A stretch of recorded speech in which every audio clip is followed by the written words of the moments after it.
hablando de los jeroglíficos egipcios. Si a mí me hubiesen dicho así, en principio, a bote pronto, a pesar de que sois fantásticos, todos y cada uno de vosotros, que habríamos sido tantas noches líderes de audiencia hablando de Freud, o hablando de los templarios, o hablando de los jeroglíficos egipcios, pues lo cierto es que no sé si me lo hubiese creído. Líderes, durante todos y cada uno de los minutos en los que un invitado está con nosotros semana a semana. Por lo tanto, me hago un poquito chulo, porque no es por mí, sino por Carlos Blanco y sus comentarios, que son líderes.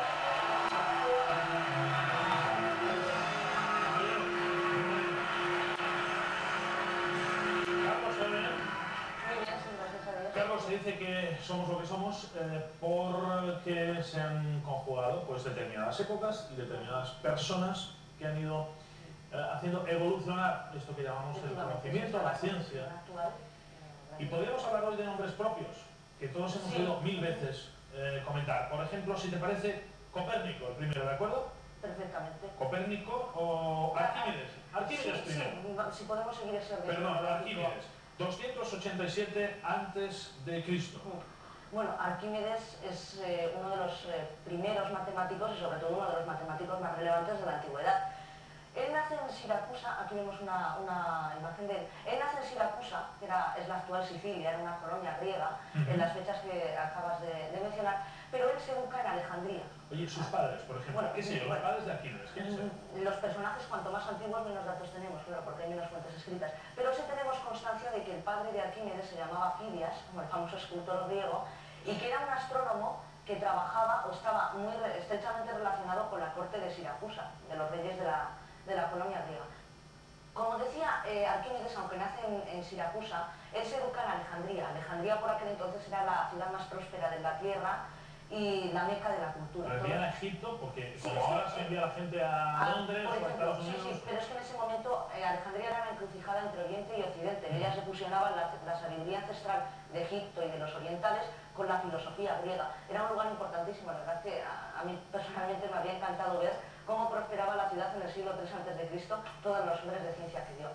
Pues muy bien, él estudia en Alejandría y luego cuando vuelve a Sicilia, al rey, el padre de Arquímedes le habla al rey que le conocía y le comenta que su hija había estudiado en Alejandría y los logros y sus dotes como matemático. Entonces el rey, la primera prueba que le hace y donde ya descubrimos los dotes natos de Arquímedes, es que le presenta una corona de oro que sus orfebres le habían dicho y le habían dicho que era de oro puro. Entonces él le dice, bueno, a ver si me compruebas por diversos cálculos mecánicos hidrostáticos si esta corona es de oro puro o mis orfebres me han mentido, pero sin romperla, porque si la rompes morirás. Yo no puedo permitir que si el oro fuese verdadero me rompas la corona y encima pierda todo ese dinero. Vaya corte. Sí, pues Arquímedes, él estaba tan seguro de sus conocimientos y de sus capacidades que la acepta. Entonces él, por diversos cálculos mecánicos, la pesa, la mete en agua, etc., averigua que en realidad la corona no era de oro, era oro falso. Entonces él se arriesga a que la rompan, sabiendo que si en realidad era oro puro le iban a matar, porque era la única forma de averiguar. Entonces en realidad era como él lo había predicho y los orfebres son matados por el rey, les condenan. ¿El rey mata a los orfebres? Sí, porque sí, era esa prueba. Hay mucha leyenda también dentro de esto. Bueno, Arquímedes es un físico muy bueno. Él descubre, uno de sus descubrimientos más importantes es la ley de las palancas, los baños públicos. Entonces él se mete en el Barreño, que es donde ellos se bañaban, y de repente le viene lo que una amiga mía muy querida ha llamado primia, que es un momento de énfasis intelectual indescriptible para la persona que lo experimenta, porque estaba desnudo, claro, bañándose y sale desnudo por las calles de Siracusa diciendo ¡Eureka, Eureka! El famoso Eureka. Y claro, ahí está, lo encontré en griego. Va corriendo por las calles porque era un principio todavía no descubierto. Para él es esa primia, ese momento tan importante intelectualmente hablando. Y bueno, pues de eso se ha hecho famoso. Pero hay otro aspecto de las matemáticas de Arquímedes que a mí me gustaría... Es impresionante el instante en que uno dice, ¿eres correcto el principio de Arquímedes? Es que no, debe ser claro, Lo vais a estar aprendiendo toda la vida durante siglos y siglos y siglos. No, pero bueno, gracias con eso se pudieron hacer bastantes avances, ¿no? Y luego también podríamos, bueno, él nunca desempeñó ningún trabajo, ningún cargo en las autoridades, aunque tuvo bastantes oportunidades, pero sí es cierto que durante la invasión romana de Sicilia, él colabora con las autoridades militares de la zona y construye catapultas y sobre todo en las murallas pone una cadena de espejos que la luz refractada daba contra los barcos y los incendió. Pino es exacto, es 3, 14, 16, etcétera, etcétera. Además publica otras obras, como por ejemplo esta, que es el método, que se encontró, es muy curioso, esto es una carta que envía a su amigo Eratóstenes.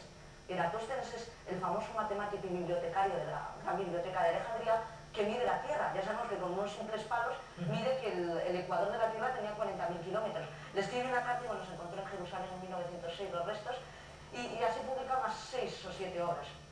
Pero repito, muy importantes para la matemática de entonces. Depresión, Copérnico. Copérnico, bueno, otro nombrazo, otro grandes éxitos. Sí, hemos dado un gran salto Estamos temporal. En 1473. Sí, hemos dado un gran salto temporal, pero es que realmente la ciencia de entonces no se había descubierto nada. La Iglesia, las fuentes oficiales se basaban en las teorías de los griegos, de Aristóteles, incluso Santo Tomás o San Agustín, no se ve.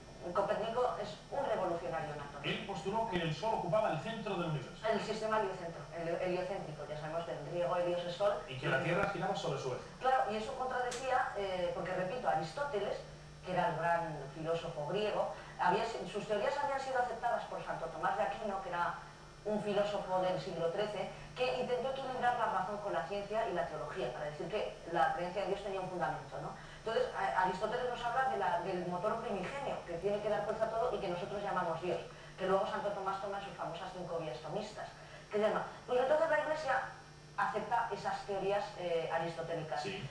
Y Copérnico las descabaló, las refuta. Y lo lía. Bueno, no es que lo líe, es simplemente un cambio, ¿no? Se da cuenta y luego además lo corroboran los demás científicos. Bueno, ¿qué le pasa? Copérnico es polaco, nace en 1473, el 19 de febrero. Además, luego vemos que Galileo, por ejemplo, no hace fechas muy exactas, parece que se dan el relevo. Oye, ¿la familia de Copérnico? Sí, bueno, él se queda huérfano, no, todo estaba estático alrededor, giraba alrededor de la Tierra. Entonces, hemos hablado de Arquímedes, Copérnico, hacemos un salto, ¿vale? Más pequeño ahora, Galileo, sí, más pequeño. Sí, porque 1564. Sí, es el 15 de febrero, como decía, parece que son fechas muy análogas, del 1564. Bueno, él es italiano, nace cerca de Pisa, una familia de 7 hermanos.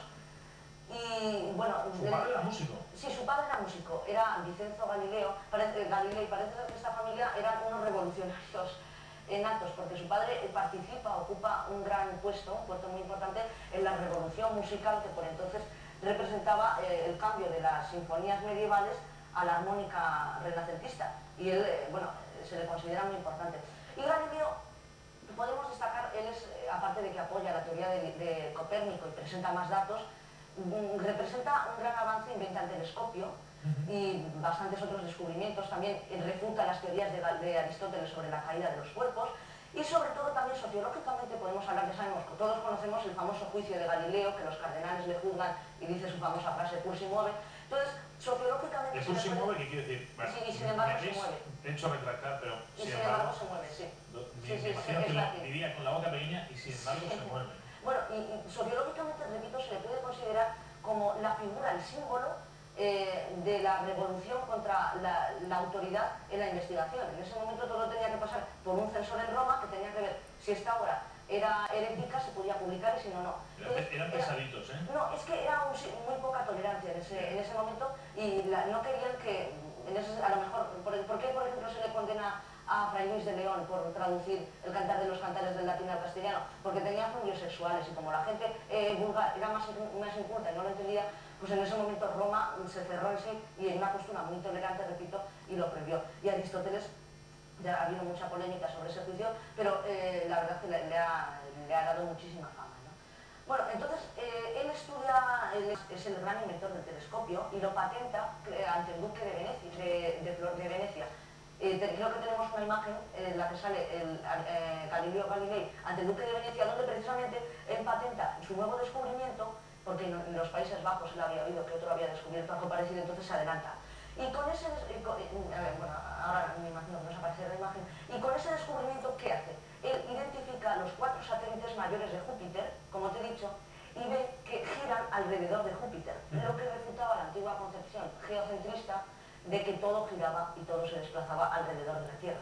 Entonces, por eso, por negar las teorías aristotélicas, repito, es condenado por el Tribunal de la Inquisición de Roma y llamado en 1633 a juicio, pero él contaba con el apoyo, había conocido a un cardenal jesuita que le había firmado un decreto por el que él podía publicar y no le podía pasar nada. Podía escribir todo eso. Claro, y como el decreto firmado estaba anterior a que los censores de Roma hubiesen decretado que estaba prohibido escribir sobre eso, solo le pudieron poner arresto domiciliario.